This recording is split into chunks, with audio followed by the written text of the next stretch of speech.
وما أكثر الناس ولو حرصت بمؤمنين وما تسألهم عليه من أجر إن هو إلا ذكر للعالمين وكأي من آية في السماوات والأرض يمرون عليها وهم عنها معرضون وما يؤمن أكثرهم بالله إلا وهم مشركون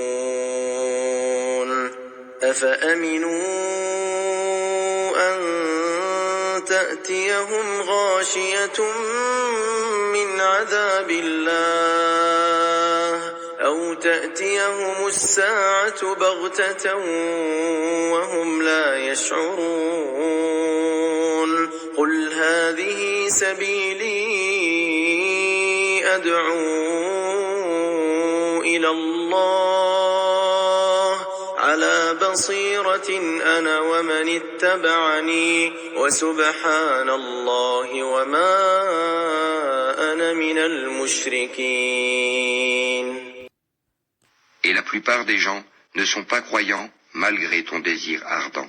Et tu ne leur demandes aucun salaire pour cela. Ce n'est là qu'un rappel adressé à l'univers. Et dans les cieux et sur la terre, que de signes auprès desquels les gens passent en s'en détournant. Et la plupart d'entre eux ne croient en Allah qu'en lui donnant des associés. Est-ce qu'ils sont sûrs que le châtiment d'Allah ne viendra pas les couvrir, ou que l'heure ne leur viendra pas soudainement, sans qu'ils s'en rendent compte? Dis, voici ma voix, j'appelle les gens à la religion d'Allah, moi et ceux qui me suivent, nous basant sur une preuve évidente. Gloire à Allah, et je ne suis point du nombre des associateurs. Assalamu alaikum wa rahmatullahi wa barakatuh. Que la paix soit sur vous ainsi que la miséricorde et la bénédiction. À la ayah 106 de la sourate Yusuf, la sourate 12, Allah subhanahu wa ta'ala nous dit, traduction dans le sens, et la plupart d'entre eux ne croient en Allah qu'en lui donnant des associés. En vérité, c'est un verset, un signe qui est très profond et qui nous dit beaucoup sur le comportement humain. En effet, quand on relate les récits qu'il y a dans le Coran, eh ben, à chaque fois, c'est des peuples qui ont été châtiés, punis, après bien évidemment avoir eu des avertisseurs, des prophètes qui les ont prêchés, qui les ont appelés à la raison, etc. Et le point commun de tous ces peuples, c'est que c'était des mouchriks, des mouchrikines, des associateurs, des polythéistes.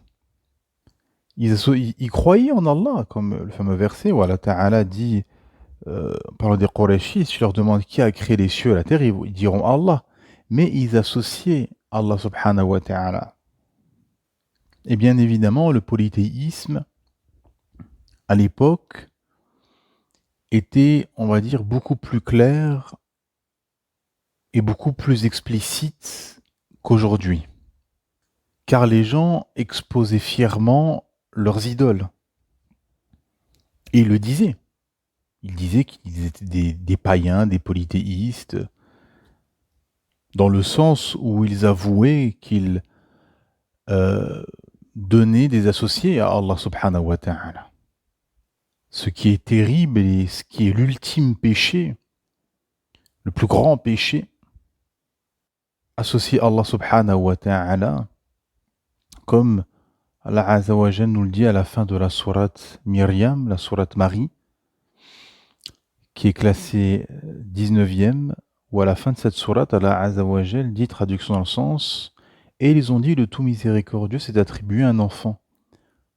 Vous avancez certes là une chose abominable, peu s'en faut que les cieux ne s'entr'ouvrent à ces mots, que la terre ne se fende et que les montagnes ne s'écroulent.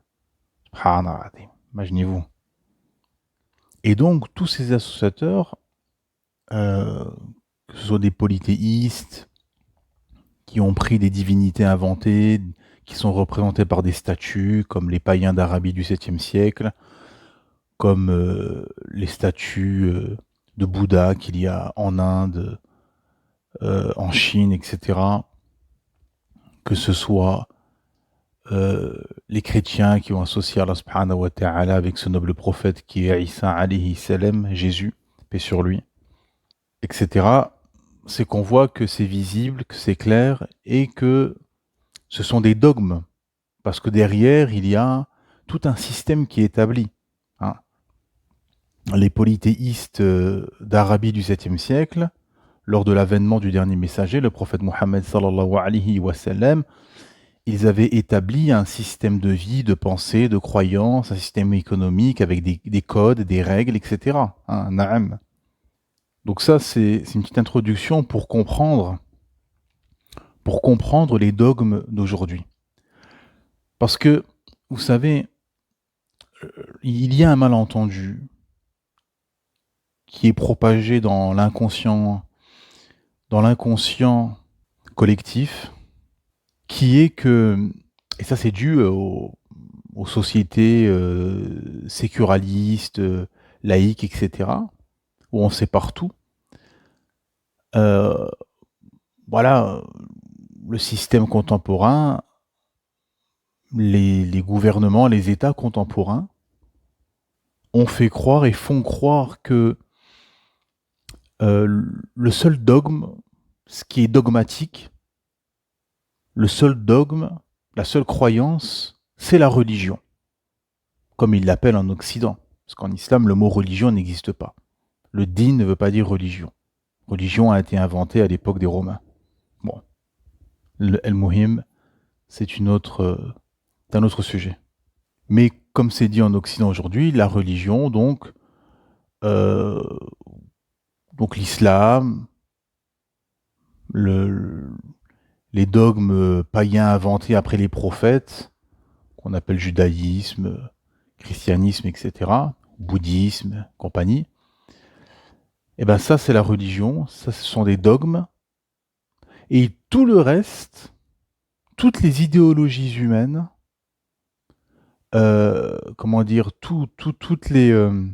toutes les idéologies, les philosophies, les lois forgées,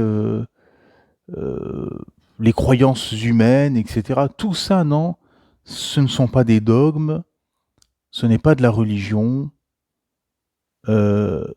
c'est des idées qui sortent du cadre dogmatico-religieux.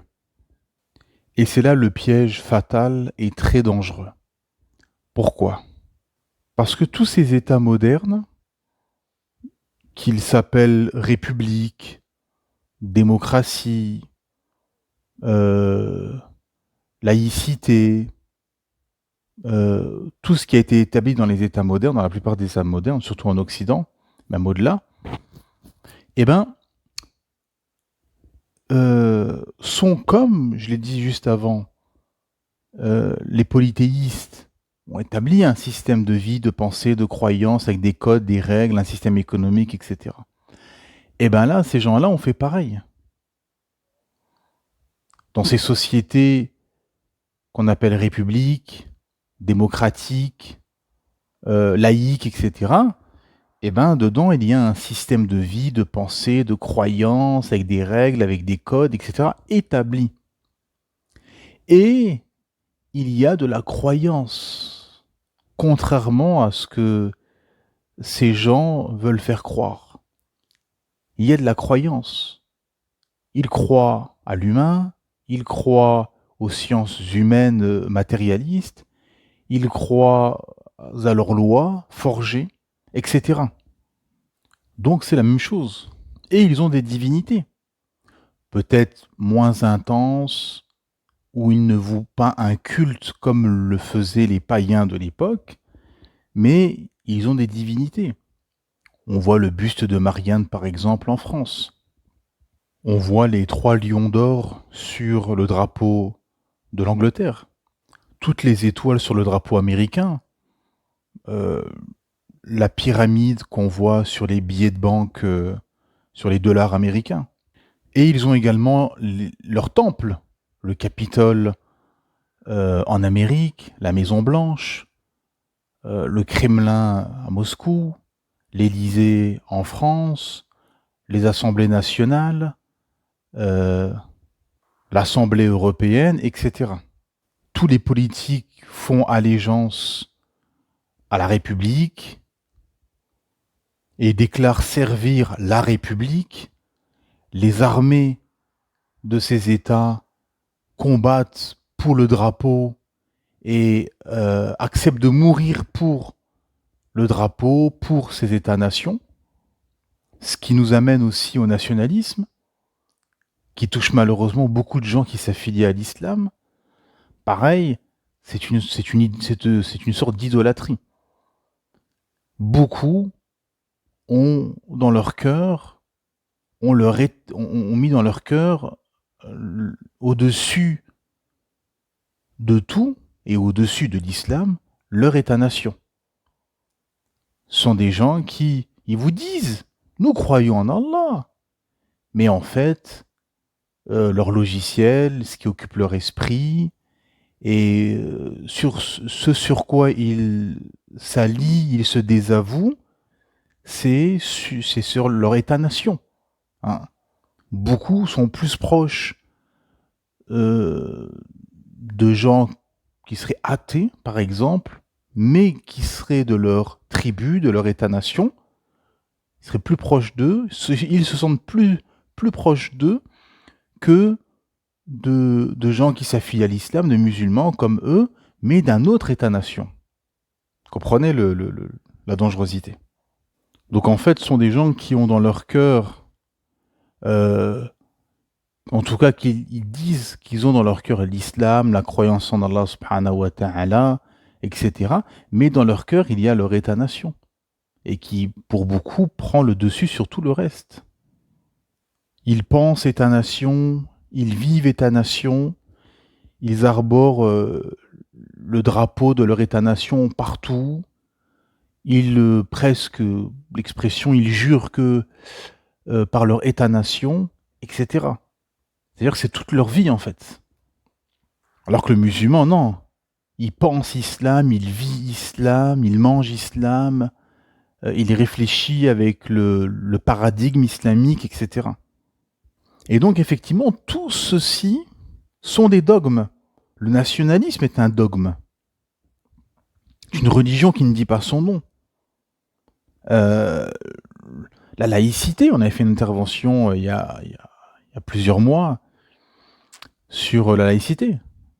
On avait intitulé la laïcité, la religion des athées. Naam. Et ça interpelle, ça perturbe beaucoup de gens qui sont athées, qui sont laïcs, qui sont républicains, qui sont démocrates, etc. Ça les interpelle, ça les brusque quand vous leur dites que la démocratie est une religion, que la République est un dogme, que la laïcité est la religion des athées. Bah oui, parce que le juif il dit je suis juif, le chrétien dit je suis chrétien, le bouddhiste dit je suis bouddhiste, le musulman dit je suis musulman, et l'athée il dit je suis laïque. Je suis laïque, moi je suis neutre. Non, non, non, tu n'es pas neutre, tu es dans le jeu, tu es dans le combat d'idées. Et on le sait très bien en France. Pour ceux qui vivent ou qui ont vécu en France, savent très bien que les laïcs voilà, sont dans un combat idéologique qui a commencé bien avant décembre 1905, quand la loi de la laïcité a été promulguée. Le capitalisme est un dogme, le communisme est un dogme, le nazisme était un dogme, etc., etc. Ça veut dire que c'est toujours comme ça. L'humain, et on l'a dit plusieurs fois, c'est-à-dire qu'en fait, l'humain, dans son métabolisme, dans sa psychologie, dans son comportement, dans sa projection du monde, il a besoin de deux choses. Il a besoin d'une aqida, d'un dogme, d'un minhaj, un chemin à suivre, un sentier, et d'un modèle qui sera le représentant de cette aqida, de ce dogme. Alhamdulillah, Allah subhanahu wa ta'ala nous a révélé l'islam comme aqida, le tawhid, la croyance en un Dieu unique, Allah subhanahu wa ta'ala, le monothéisme, et le prophète Mohammed sallallahu alayhi wa sallam comme représentant de, de ce dogme, de cette aqida, avec toute la sunna qui découle du comportement, de comment agir, etc. Hein. Et si l'humain il n'a pas ceci, eh ben, automatiquement, a fortiori, par défaut, il va tomber dans le shirk. Il va tomber dans des dogmes humains. Il va prendre comme modèle des pervers, des corrompus, des païens, etc., etc. C'est inéluctable. C'est pour ça que, regardez, en Europe, au Moyen-Âge, les gens, ils disaient « Je suis chrétien », parce que la majorité était chrétien, « Je suis chrétien, je crois en Dieu, ma loi, mon livre de référence, c'est l'Évangile, la Bible, ou la Bible. »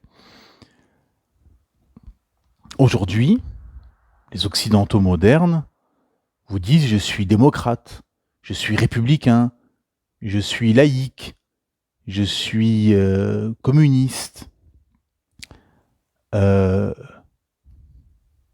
me base sur le code civil, je crois à l'homme, je crois aux hommes, je crois en mon pays, je crois en la République. » Ah, on les entend ces mots. Je crois en l'argent. L'argent est devenu aussi un dogme, avec la bourse, l'économie, le système bancaire, toute l'économie, toute la richesse qui a été établie aujourd'hui, avec toute la place que la monnaie, l'argent, l'économie a pris dans les sociétés, dans la vie des gens, etc., c'est devenu une idole. Beaucoup adorent l'argent. C'est-à-dire que la pierre angulaire de leur vie, c'est l'argent. Voilà. Ils se réveillent le matin pour l'argent. Ils se couchent tôt le soir pour se réveiller tôt pour aller chercher de l'argent. Ils font des sacrifices, des études, des formations. Ils courent, ils voyagent, ils changent de pays, de destination. Ils vont là. Ils remuent ciel et terre pour chercher de l'argent, des richesses, etc. Pour l'argent. Le matérialisme est un dogme aussi. Matériel. Les gens courent derrière le matériel, derrière les biens, les maisons, les voitures, les acquisitions, le dernier téléphone, changer perpétuellement de décoration, de vêtements, de chaussures, de matériel, etc. Hein. Mais tous ces gens-là, mes frères et sœurs, qui disent je suis nationaliste, je crois en mon pays, je suis républicain, je suis laïque, je suis un démocrate, je suis un matérialiste, je suis un capitaliste, je suis un communiste. Tous ces gens qui disent ceci, beaucoup croient en Allah, croient en Dieu, beaucoup s'affilient à l'islam. Combien de musulmans vous disent ça? Je suis musulman, hein. Ouais, mais je suis démocrate, hein. Je crois aux élections. Je suis musulman, mais je suis laïque. Ce qui est antinomique. Je suis musulman républicain. Hein. Je suis musulman, hein. Oui, mais bon, ma tribu, ma nation, mon état-nation, etc. Donc beaucoup croient en Allah.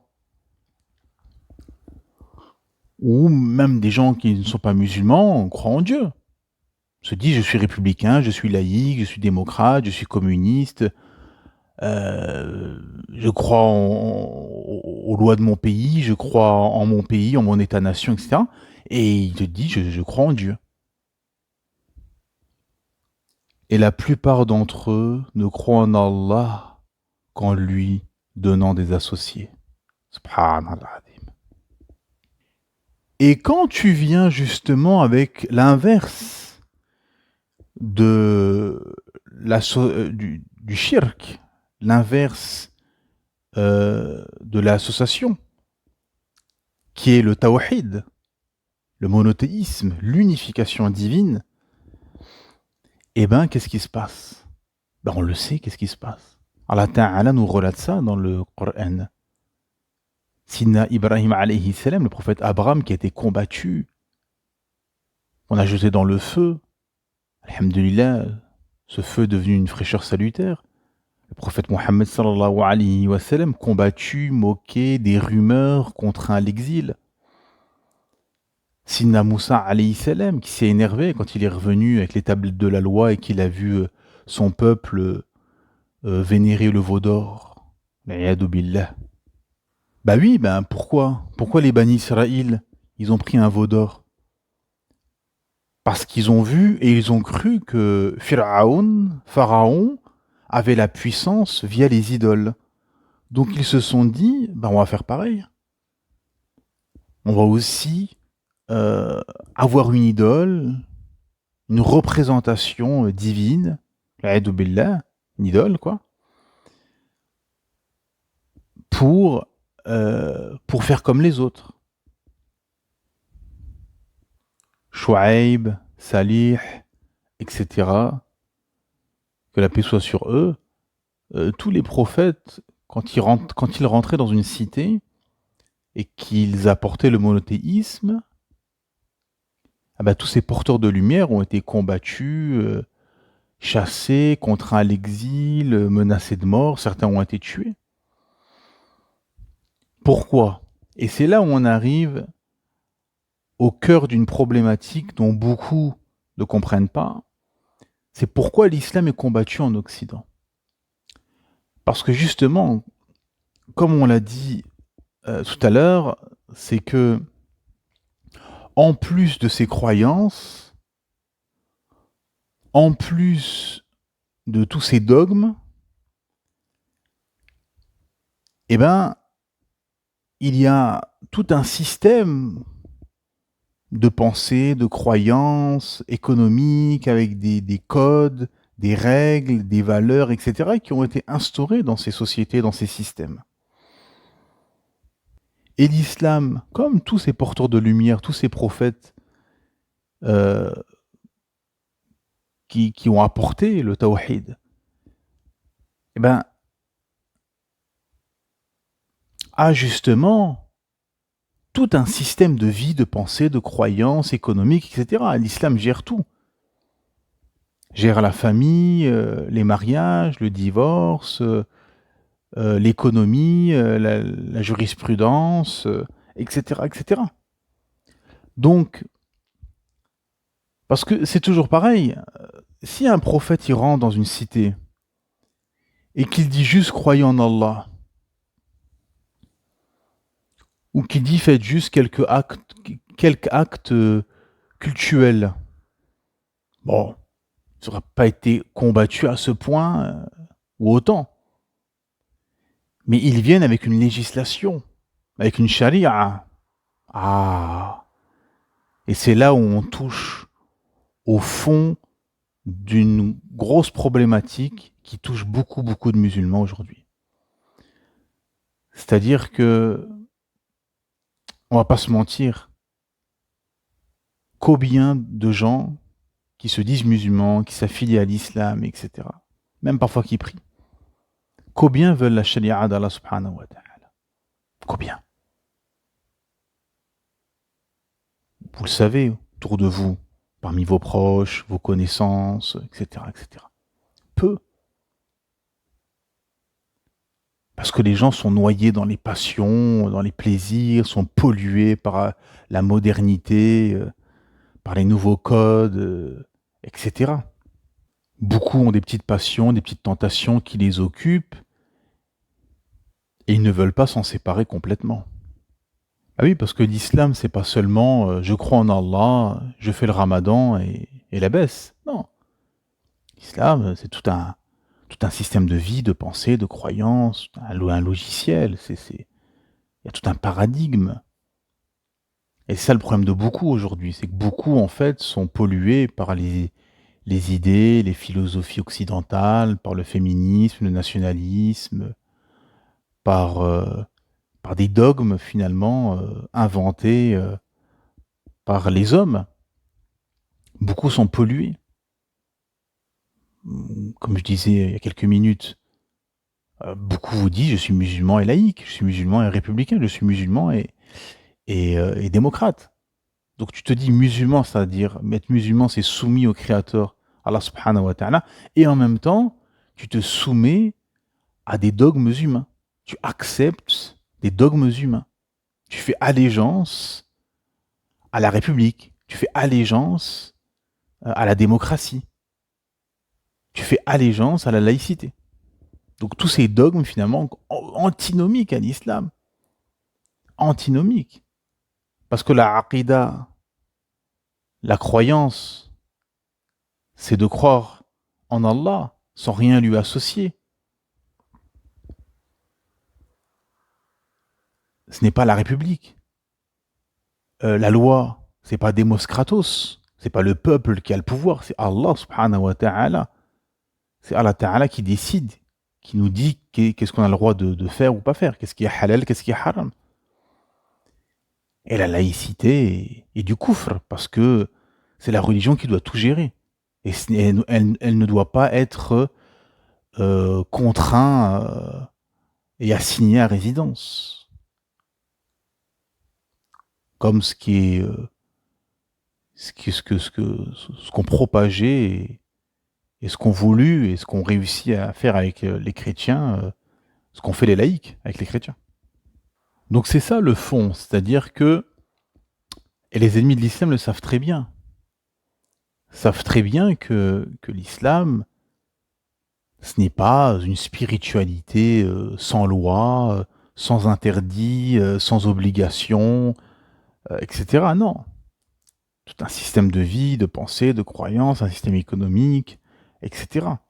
qui gère les mariages, les divorces, le commerce, les transactions commerciales, etc. Donc c'est intolérable pour des gens qui ont un autre dogme qui les occupe.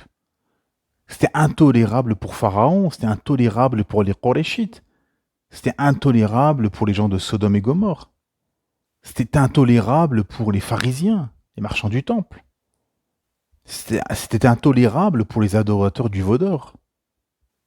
Parce qu'ils veulent associer Allah subhanahu wa ta'ala, et en même temps, ils veulent établir un système à eux, avec des croyances à eux, avec des règles économiques à eux, avec des lois à eux, avec une pensée, une philosophie à eux, etc., etc. Donc c'est pour ça que l'islam est combattu en Occident. Cette profondeur que beaucoup ignorent ou sont pas capables de déceler. On entend parfois comme ça des musulmans dire mais pourquoi les bouddhistes on leur dit rien, etc. Parce que les bouddhistes, ils ont aucune loi. Il n'y a pas de système, il n'y a rien. Le bouddhisme, c'est bois de l'eau, mange de la soupe, couche-toi tôt et médite. C'est tout, ça s'arrête là. Et incline-toi devant une statue. Billah. Voilà. Donc il n'y a pas comment dire, ça ne va pas bousculer la République, la démocratie, la laïcité, etc. Donc si on ne comprend pas ça, il y a beaucoup de choses qui vont nous échapper. Parce que quand Allah Ta'ala a envoyé des prophètes, il les a envoyés pour se désavouer du tarout, pour croire en Allah subhanahu wa ta'ala sans l'associer, pour établir la loi d'Allah subhanahu wa ta'ala. C'est pour ça qu'Allah Ta'ala a révélé des livres. Parce que c'est pas l'humain qui va décider ce qui est halal, ce qui est haram, qu'est-ce qu'on doit faire, etc. Non, c'est Allah Ta'ala qui nous explique tout ceci. Et donc, les colons occidentaux ont très vite compris que l'islam était un grand danger pour leur système. Pour tout le système mondial qu'ils ont imposé au monde, Conseil de sécurité, l'ONU, la bourse, l'économie, toute cette pieuvre mafieuse qu'ils ont instaurée et imposée au monde, ou une grande partie du monde en tout cas, et que ceux qui veulent s'en dépêtrer, sortir de ça, eh ben, ils vont faire des coups d'État chez eux, comme dans les États africains, où ils vont euh, éliminer le dirigeant, comme ce qui s'est passé en Libye, où ils vont voilà, faire des coups d'État, mettre le chaos, faire des invasions, etc. Si les gens ne veulent pas s'aligner et suivre les colons, et veulent une vraie indépendance économique, politique, spirituelle, intellectuelle, eh ben, ils seront massacrés, ils seront marginalisés, etc. Hein. C'est pour ça que vous avez des États, par exemple comme l'Afghanistan, comme l'Arabie Saoudite, comme l'Iran, qui sont diabolisés depuis des années en Occident.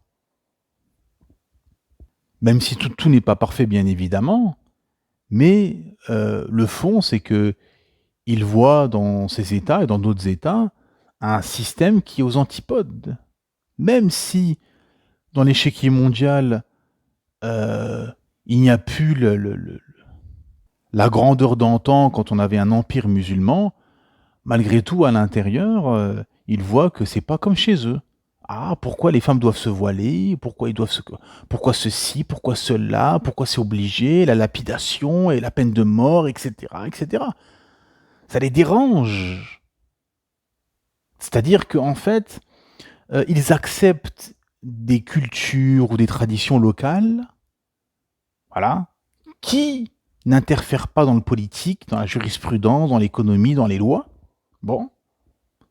Mais dès que ça rentre dans le cadre politico-économique, juridique, ah ben là, ça dérange. Par exemple, regardez, c'est très intéressant. Quand on a eu les premières vagues d'immigration dans les années 60, 70, surtout 80, et que les immigrés maghrébins, africains sont venus, voilà, avec leur culture, certaines tenues, ils ont ramené des plats, ils ont ramené des cultures qu'ils avaient chez eux au bled, etc. Bon. Mais c'était pas trop religieux, ça ne dérangeait pas la France. Dès que leurs enfants commençaient à pratiquer de façon assidue l'islam, des mosquées qui poussent, des prêcheurs qui sont francophones, des imams francophones, qui sont politisés, qui connaissent le contexte français, etc. Euh, la dawa, la propagation, la visibilité des jeunes filles voilées, c'est-à-dire dans les années 80-90, très très rare de trouver une jeune fille de 18-20 ans, une jeune femme de 18-20 ans voilée. Très très rare. C'est infime. Là maintenant, c'est quasiment une norme. Euh, C'est-à-dire que quand les filles mettaient des jeans, allaient en boîte de nuit, ou que les garçons étaient en survêt, casquette, en bas des tours avant de la drogue, bon, ça les dérangeait pas trop. Pourquoi? Parce qu'ils sont intégrés à la matrice. Toutes ces racailles là, qui font les animaux dans les quartiers, etc. Vous savez pourquoi il n'y a pas de grands débats, il n'y a pas de prise de décision politique forte, des lois, etc. Comme les pseudo-attentats qu'il y a eu, on a eu droit à 10 jours non-stop de débats, d'innombrables débats à l'endroit de l'islam, hein, pas de ces gens illuminés qui, quand on regarde leur parcours, ils ont eu un parcours entre les hôpitaux psychiatriques, les bars PMU, la prison, etc. Donc c'est pas des gens qui sont partis étudier 10 ans à El Azhar ou à Médine ou etc. Hein. Donc on est face à des gens qui ont un parcours chaotique, etc. Bon, Mohim. Et donc pendant 10 jours non-stop, d'innombrables débats, voilà, avec des titres accrocheurs, tout pour faire peur, etc. Bon, derrière des politiciens avec des prises de parole fortes, nous allons renforcer ceci, nous allons faire telle loi, nous allons faire voter ça, etc., etc. Bon, mais là, quand il y a ces émeutes, quand, vous savez, tous ces ces racailles dans les quartiers qui cassent tout, qui saccagent, etc. Rien, personne n'en parle. On met ça sous le tapis. Vous savez pourquoi?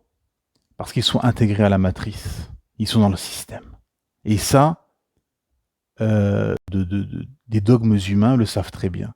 C'est-à-dire qu'en fait, ils savent que ces gens-là, tant qu'ils trafiquent, tant qu'ils sont là à faire du quad, à draguer les filles, voilà, comment dire, à cambrioler des bijouteries avec ce qu'on appelle des voitures béliers, etc. Bon, tant qu'ils sont dans ça, ils sont pas dangereux à proprement parler au niveau dogmatique, au niveau du système complet, révolutionnaire. Ils sont dans le système, ils sont dans la matrice. Mais dès que beaucoup de jeunes, alhamdulillah, n'ont pas suivi ce chemin et ont commencé à aller à la mosquée, à laisser pousser la barbe, à mettre des qamis, à aller prendre des cours à la mosquée, etc., que les filles n'allaient plus en boîte de nuit avec des jeans se moulant, mais se voiler, etc. Et ben là, qu'est-ce qui s'est passé? Eh ben, on a eu l'interdiction du hijab au collège-lycée, l'interdiction du niqab dans la rue, loi sur le séparatisme, voilà, le combat politico-médiatique, idéologique, non-stop. Et d'innombrables débats, etc., des mensonges qui est dit à l'endroit de l'islam, etc. Parce que ils ont vu qu'il y a eu un réveil, qu'il y a beaucoup de musulmans d'héritage qui viennent et qui pratiquent, qui sont nés en France et qui pratiquent la religion de leurs parents venus du bled, et qu'il y a beaucoup de convertis à l'islam, donc ça les dérange. Forcément. Parce que derrière, plus il y aura de musulmans, plus la da'wa va se propager, etc., plus il y a une probabilité que l'islam prenne du pouvoir ou prenne totalement le pouvoir. Ce qu'ils disent sur les plateaux de télé. Pourquoi? Parce que, en fait, ce système franc-maçon, laïco, démocratico, républicano-athée, en fait, n'avait pas de concurrent jusque-là, depuis qu'ils avaient établi ce système. Hein, puis à peu près 150 ans, plus ou moins. Donc ils n'avaient pas de concurrent. Là, ils ont un concurrent, et de taille. D'ailleurs, eux-mêmes l'avouent. Beaucoup de gens, de penseurs, d'écrivains, notamment par exemple Patrick Buisson, qui a écrit sur ça. Beaucoup disent que voilà, le seul concurrent, le seul obstacle à tout ce système matérialiste, anti-spiritualité, robotique, individualiste, où l'humain ne compte plus, où c'est juste les profits, l'argent, le matériel, l'ego, la course à l'orgueil, la course à la richesse, la course aux passions, eh ben, il n'y a que l'islam qui peut concurrencer et abattre ce système. Parce que l'islam, c'est l'inverse. L'islam, c'est le partage, c'est faire largesse de ce qu'on chérit, c'est l'altruisme, s'entraider, la bonté, le partage, le mariage, l'intérêt général, la spiritualité qui est en priorité par rapport au matériel, par rapport à tout le reste, hein, dans le maqasid de la sharia, les finalités, les desseins de la sharia d'Allah subhanahu wa ta'ala, en numéro 1, comme les savants ont établi, c'est la préservation du din, la préservation de la spiritualité, la préservation du but de pourquoi tu as été créé, adorer Allah subhanahu wa ta'ala. Avant la préservation des biens, etc. Hein. Donc c'est ça qui compte. C'est-à-dire que dans un système athée matérialiste, on peut gagner des millions avec les taxes sur la cigarette ou l'alcool. C'est mauvais pour la santé. Bah, si on peut gagner des millions avec les taxes, on prend, on vend. Ok. Le système islamique, non. Ça bousille la santé, ça fait perdre la raison. Eh ben, même si on peut gagner des milliards, on interdit. On ne rentre pas ça dans notre territoire. Ça bousille la santé, ça détruit la santé, ça détruit les esprits, ça détruit les familles, etc., etc. Et c'est pour ça qu'ils combattent tous l'islam authentique.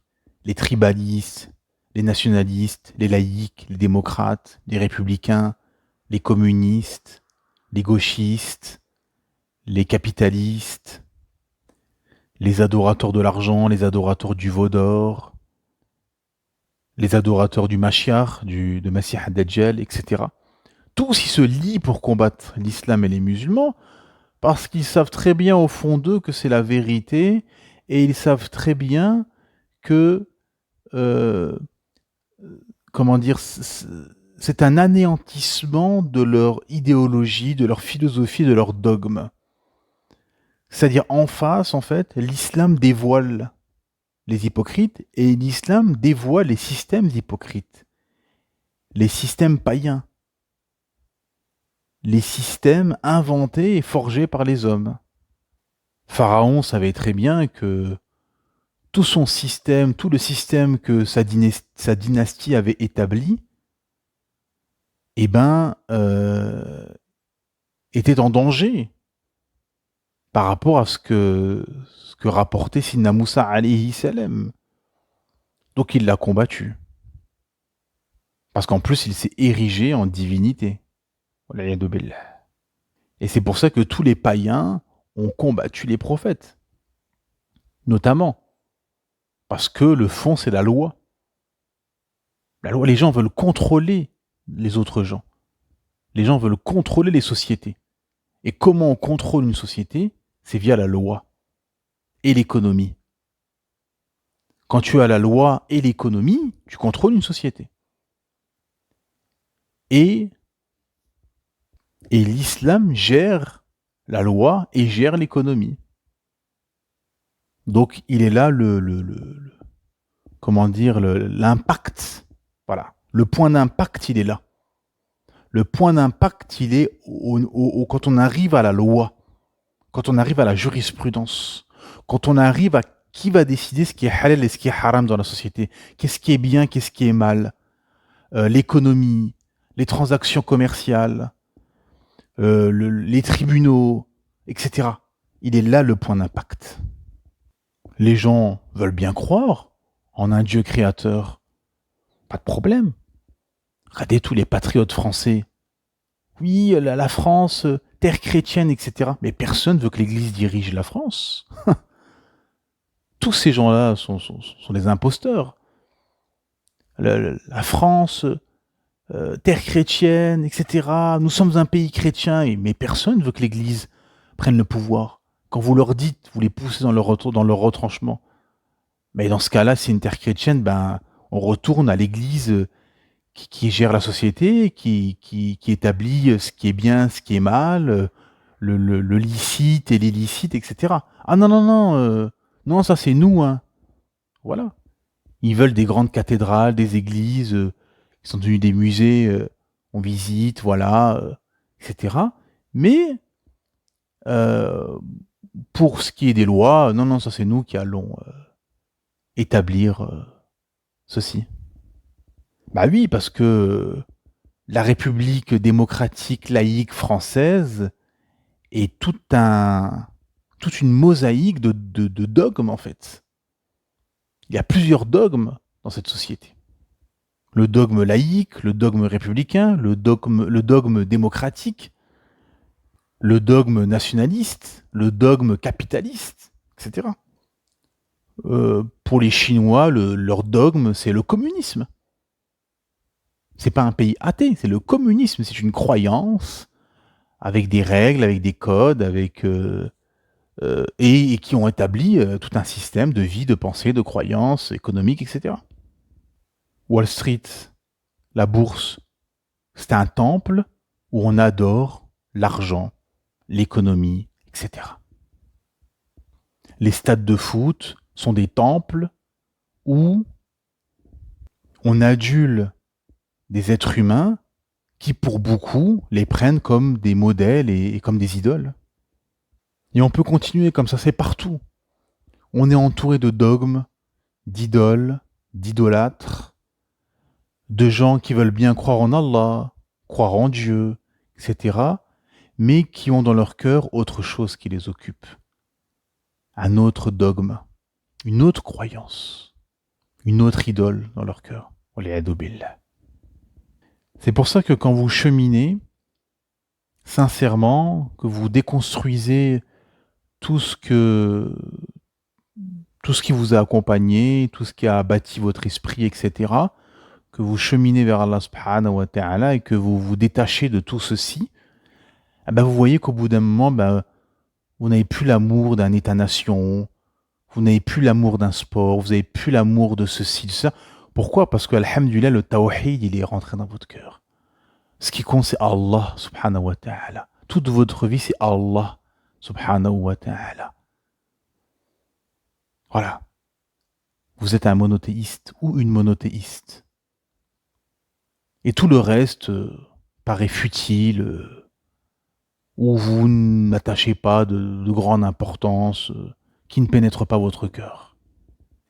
Et forcément, vous êtes peu, parce qu'Allah subhanahu wa ta'ala nous a prévenus.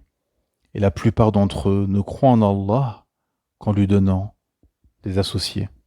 C'est pour ça qu'il est important de déconstruire toutes ces fausses croyances, tous ces dogmes humains, païens, toutes ces idéologies, tout ce qui nous retarde dans notre cheminement spirituel et qui peut corrompre notre aqida, notre dogme, notre croyance.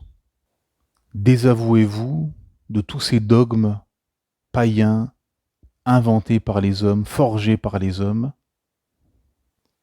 et croyez qu'en Allah subhanahu wa ta'ala sans associé, et ne reconnaissez que sa loi, que sa sharia.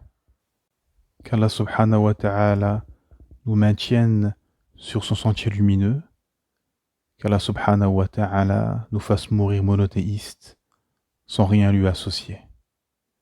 Que la paix, la miséricorde et la bénédiction soient sur vous.